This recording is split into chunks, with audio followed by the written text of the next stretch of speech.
Hi, welcome to Overthinking Entrepreneur. I'm Megan, and I've had a successful online business for a few years now, and I think I overthought probably about 90% of my decisions along the way. Honestly, I just overthought whether I should say 90% or pretty much every decision in this intro. So if you find that relatable, you are definitely in the right place. In this podcast, I will help you get out of overthinking and into action so that your online business can finally start growing.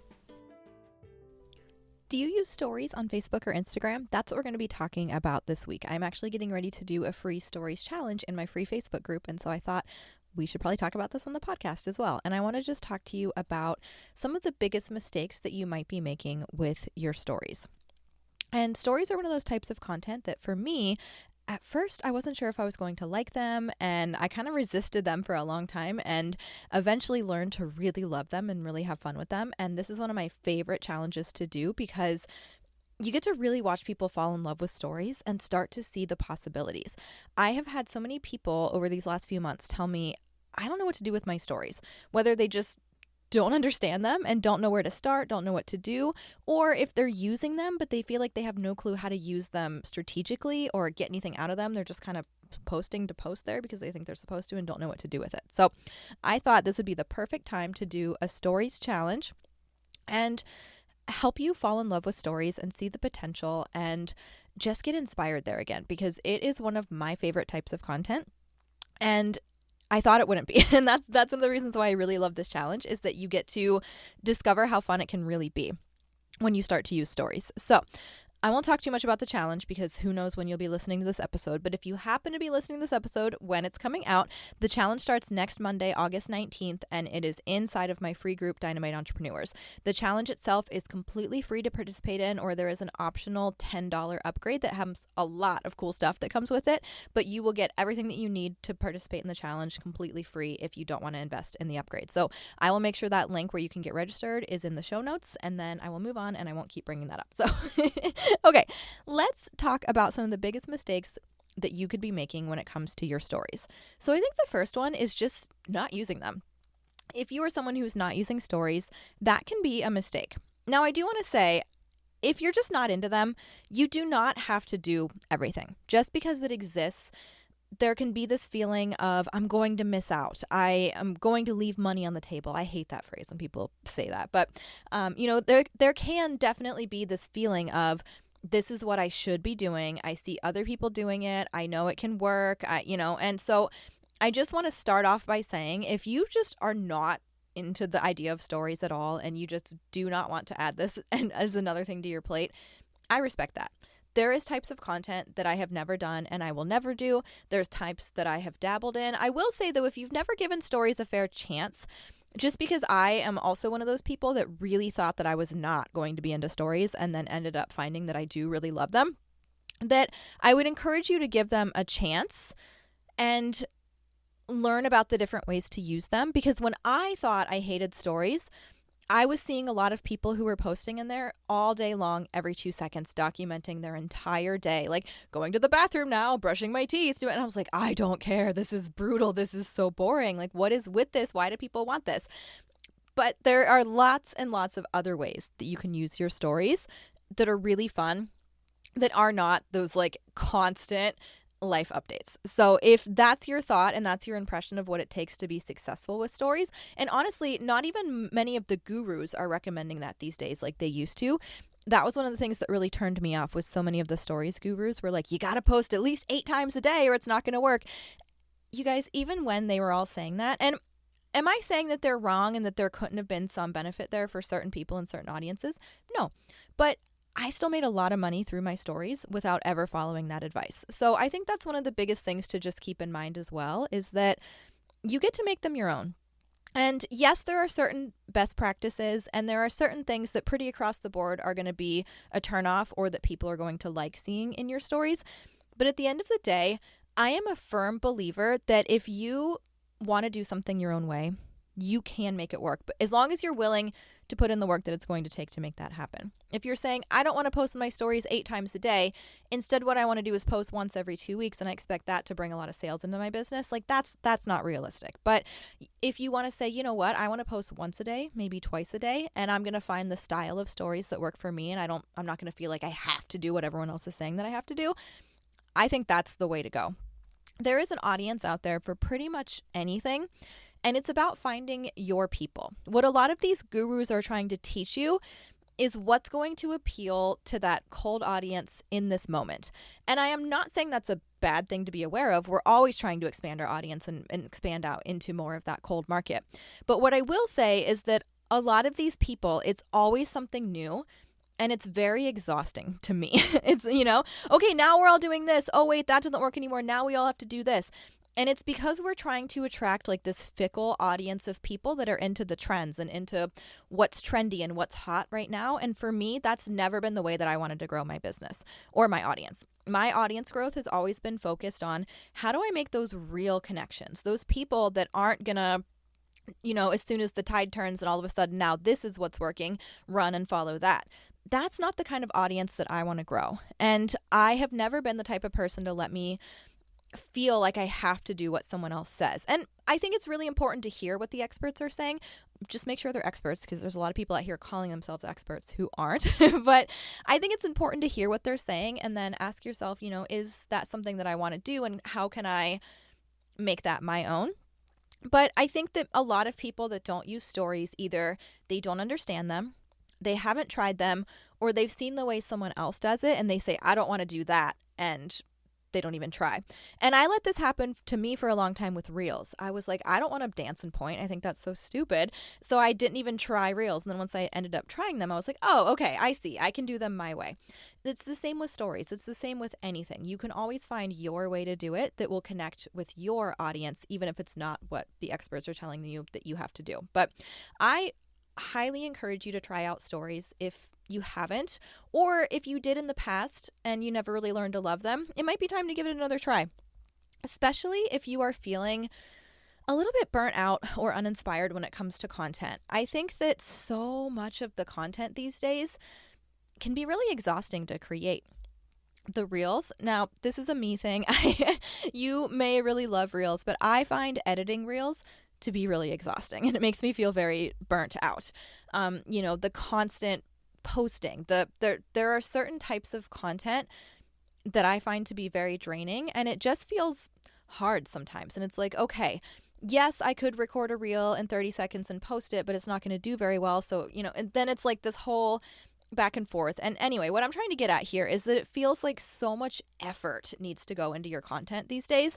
And I am always a fan of working hard and effort. I don't mean to sound like I expect it to be easy or think that it should be easy, but I just feel like a lot of the content these days can be draining. And some of that I'm doing to myself. Some of it is, just what's working and the content types and all of that. But stories doesn't have that. Stories is just fun and just light and fast and easy. And I find that to be a much needed content type for me, because I can get weighed down trying to write my longer posts and get them to sound how I want. And, videos, I love doing videos, but, they can take a lot out of you. This podcast even is something that I love doing, but I have to sit down, I have to write the notes, I have to find the time to record. It's all of it doesn't feel like hard in a way that I don't want to do it, but it doesn't feel light and easy and fun in the way that stories do to me. So if you were feeling kind of burnt out and uninspired on your content creation, I think embracing stories could be one of the best things that you can do right now, because it is just easy and fun. And if you're feeling, it's end of summer, if you've been kind of off course, if you're feeling kind of blah, you're feeling kind of discouraged, probably your sales are down, maybe you haven't been consistent, this can be a really good thing to focus on to kind of get your spark back too, because it's just fun, like I said. And then there's also some other practical reasons why I think that you should be using stories. Things like you can see who's viewed them. You can't really do that with other content types. So it's really helpful to see who's watching your stories and who's interacting. It is really easy to interact with other people in your stories. It is important, if you want to increase your engagement and your sales, that you are building relationships with your followers and that you're out engaging with them, not just expecting them to engage with you in a one-sided way. But it's time consuming to go out and engage with people, to read all those posts and watch all those videos and type up a good comment. It can be time consuming. With stories, you can open up stories and it will start playing and it will auto play through, basically everyone in a row. You can interact with like 25 people in probably like 4 minutes. It's crazy. It's so fast and so easy. And you can form really good relationships in stories, especially because a lot of people kind of let their hair down in their stories and kind of show the real them and kind of their behind the scenes. You can really form those relationships quickly in stories. And one of my favorite things with stories is that if you reply to someone's stories, it goes right to Messenger or the DMs, depending on if you're on Facebook or Instagram. And that is one of the trickiest things for most of us that people ask me about all the time. How do I start a conversation with someone? I don't want it to be weird. How do I start a conversation? Well, this has been my answer basically for years, is if they use stories, reply to one of their stories, because that will be the easiest way. If you message someone out of nowhere, pretty much no matter what the message says, they're a little bit on edge. They're like, uh-oh, what's this? Is this a sales pitch? What's coming here? Especially if they know you have a business. But if someone posts this story and you reply to it, they don't feel that way. They're not on edge. They're thinking, someone replied to my story. Heck yeah, they're so excited. They want to go see who it was. And that difference in kind of energy of how they receive your initial message can make a huge difference in how the conversation ends up going as well. So I think that's something that is sometimes underappreciated when it comes to stories, is how easy they can open the door to talk to someone in Messenger. And you guys know, if you've been around me for a while, that I am not one of those people that says you have to talk to people in Messenger in order to make sales. But I will tell you that it's one of the fastest ways to build a relationship. It is one of the most effective ways in terms of the algorithm to make sure you're seeing each other's content.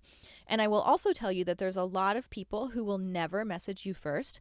But if you reply to their story and you end up in a conversation, that they might say, oh, by the way, I've been meaning to reach out to you. I want to try your XYZ. And boom, now you're in a sales conversation, all because you replied to someone's story. So a lot of really good things can happen from your stories.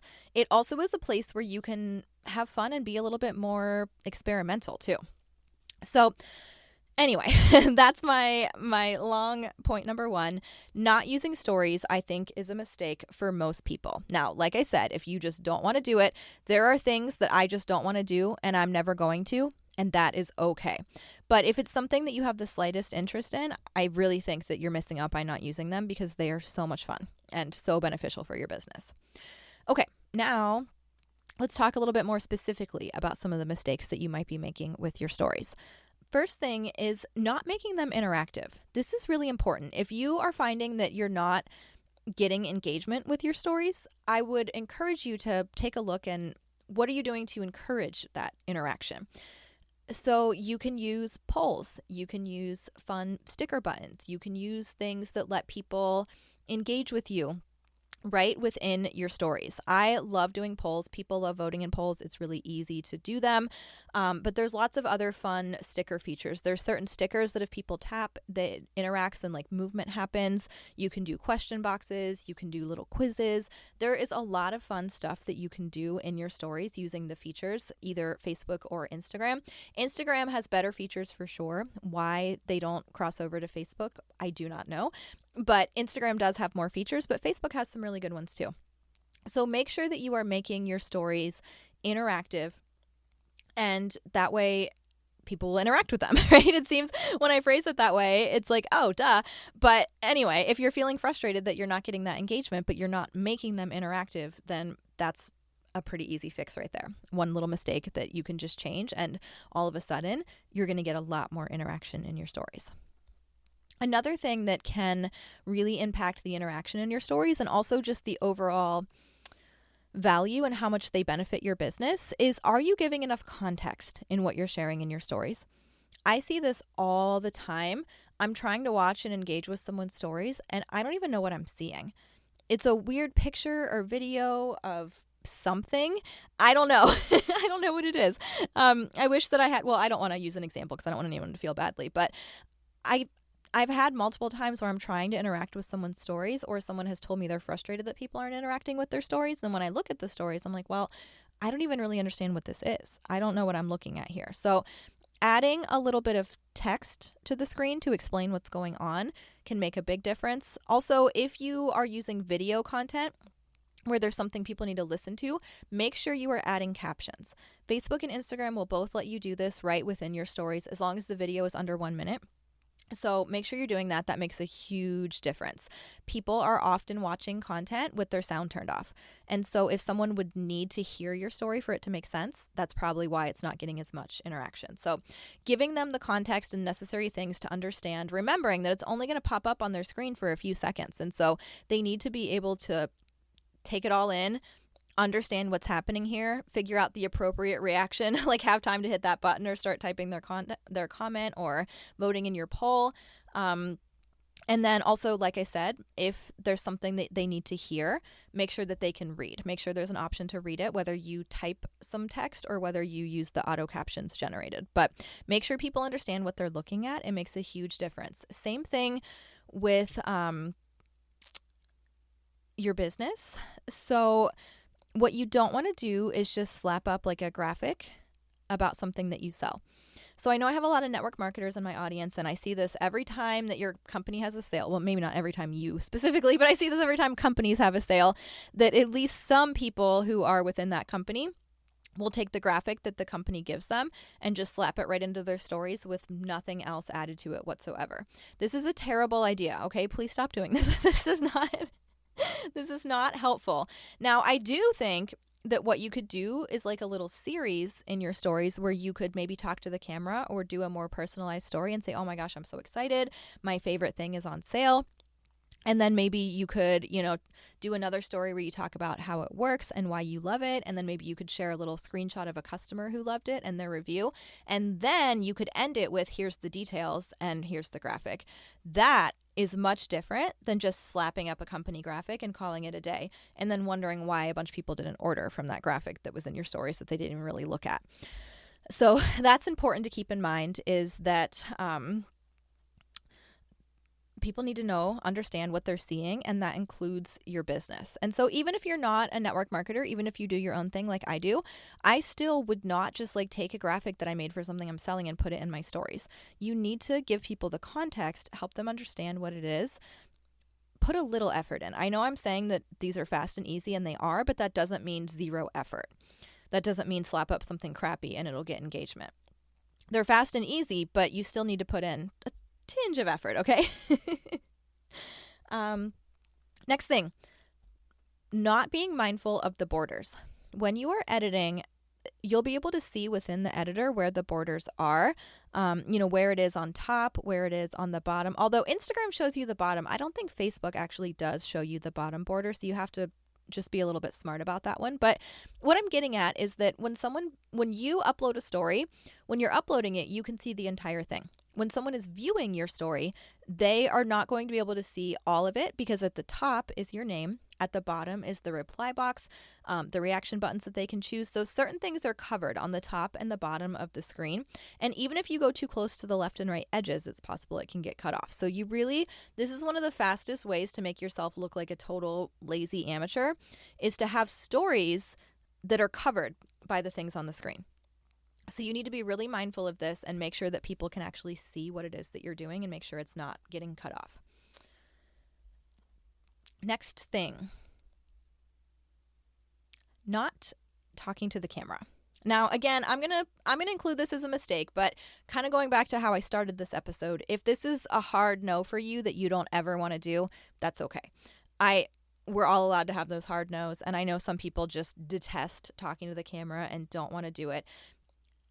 I think the biggest thing to keep in mind is that, is it a hard no, I don't ever want to do this, or is it this feels hard and scary and uncomfortable and that's why I'm avoiding it? Because in the beginning, talking to the camera was very painful for me. I hated it. It was so awkward. I dreaded it. I was not good at it, but I powered through, and now it doesn't faze me. I still prefer to go live to record, but I can record and it's not a big deal. But I had to kind of get through the awkwardness in order to get here. So if you are someone who feels very awkward talking to the camera, I think your stories is one of the best places you can do it, because it goes away after 24 hours. And I can't believe I didn't mention this in the beginning when I was telling you about why stories are so awesome. This is both a good and bad thing about stories, I think. It's, sometimes you do something really good and it's a little bit of a bummer that it'll be gone after 24 hours, but you can save the really good ones to your highlights, which we're not going to talk about in this episode, but you can save the really good ones to your highlights, and that way people will be able to see it more long term. But it is a little bit of a bummer that, you make something and then it goes away. But at the same time, it goes away. And I think that gives you more freedom to just experiment and just try things out and just have more fun with them. So being more experimental, just knowing that the stories are going to disappear. The other cool thing about stories is that no one else can see how much interaction your stories got. With other types of content, people can typically see how many likes it got, how many comments, how many views. And that can be scary when you put yourself out there and you're like, oh gosh, this got like 2 likes, no comments, nothing else, hardly any views. And now everyone sees that and I'm embarrassed. First of all, I do not think you should be embarrassed about that. You're just growing. You're just on your journey. And I do not think that's something to be embarrassed about. But I understand how that can feel embarrassing to put out there. With your stories, if not a single person likes it or 200 people like it, no one can tell the difference, only you. And so I think it's empowering to try new things and to really put yourself out there because no one else can see how it performed in terms of engagement, and it's going to disappear after 24 hours. So even if you do a terrible video and it's awkward and you say all the wrong words, 24 hours later it's gone and no one ever has to remember that it existed unless you want them to. So I think that it can be a really great place to try out new things, and this includes talking to the camera. If this is something that makes you really uncomfortable, especially if you'd like to start doing it more in Reels, but you feel like you're not good on camera and you're not comfortable, you get very stiff and awkward, starting to do more talking to the camera in your stories is a great place to practice and let it start to feel more natural and comfortable. And not everyone will watch longer stories where you're talking to the camera, but the people who do are going to form a really fast connection to you, and it can just really help speed that whole process along, which is really great. So I think it's a place to experiment, to get comfortable, and to really strengthen those relationships by talking to the camera or anything. If there's, this kind of ties into my next point, which is to just have fun with them and make them your own, because this is a place to try things out. You don't need to try anything crazy, but if there's anything that you're like, I don't know if I would like doing that or not, or I'm not sure if my people would like that or not, your stories is a great place to do those kind of experiments because, like I said, they're gone after 24 hours. No one else can see if it completely flops. Like, it's just a little bit different than other content types. So your stories are a really great place to be a little bit more experimental, to try new things, to play around and start to see what works for you and what you like doing and what people respond to and what they don't respond to so much, so that you can start to really kind of find your own unique style with your stories and have fun with them. Make sure you're having fun with your stories. Like I said, I know I keep saying have fun, but are you? Are you having fun with them? Are you letting yourself just do silly things there and show your personality and whatever that looks like for you? Because so many of the other content types they're not necessarily like they have to be structured or formal or stiff, but many people approach them that way. And so I think your stories is a place to really just have fun and be yourself and try things and show your personality a little bit more. So make sure that you're having fun with your stories when you're using them too. Okay, there's my thoughts on stories. I hope that this has given you something to think about. I hope that if you're listening to this in real time, that you will come join the challenge with us. I think you'll learn a lot, get a lot of ideas of different ways you can use stories. In the challenge, I'm going to be providing prompts and trainings each day to give you different ideas and things that you can do with stories. So if you're like, yeah, this all makes sense, but what the heck do I post there? The challenge is what is going to help you out with that. So I really hope that you have enjoyed this. I hope that you are using stories, or maybe that this inspires you to start using them if you haven't, or maybe you just needed that reminder to just let them be fun. Get back to that one content type that can really just be fun for you. And fun doesn't have to mean that it's not strategic or not related to your business. It can totally be both. So, okay, I hope you enjoyed this. I hope that you will go post a story right now, and I'll talk to you next week.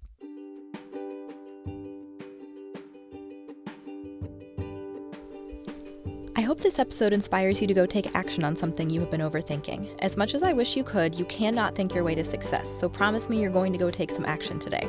Head over to overthinkingentrepreneur.com to find all the cool stuff I've made for you over the years, like my free guide to getting more social media engagement and my Facebook group, Dynamite Entrepreneurs, which has a free course on social media basics.